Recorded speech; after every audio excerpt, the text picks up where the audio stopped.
आज हम देखेंगे पूर्ण संख्याओं से संबंधित कुछ मिथ्या धारणाएं।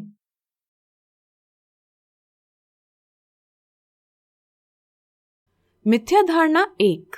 सबसे छोटी प्राकृत संख्या कौन सी है?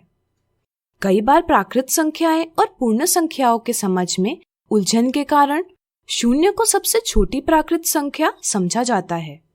यह एक गलत समझ है। सही समझ है प्राकृत संख्याएं 1 से शुरू होती है, इसलिए सबसे छोटी प्राकृत संख्या 1 है।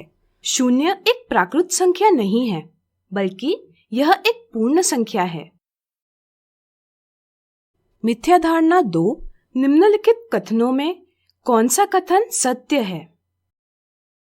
प्राकृत संख्याओं के संग्रह यानी कलेक्शन में शून्य मिलाकर पूर्ण संख्याओं का संग्रह यानी कलेक्शन प्राप्त होता है। इसका मतलब सभी प्राकृत संख्याएं पूर्ण संख्याएं होती हैं। कई बार यह गलत समझ होती है कि सभी पूर्ण संख्याएं भी प्राकृत संख्याएं होती है। यह गलत समझ है क्योंकि प्राकृत संख्याओं में शून्य नहीं आता।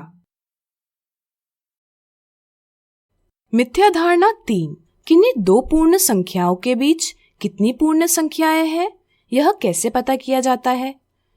कई बार यह गलत समझ बन जाती है कि बड़ी संख्या से छोटी संख्या घटाकर दो पूर्ण संख्याओं के बीच कितनी पूर्ण संख्याएं हैं, यह पता लगाया जा सकता है।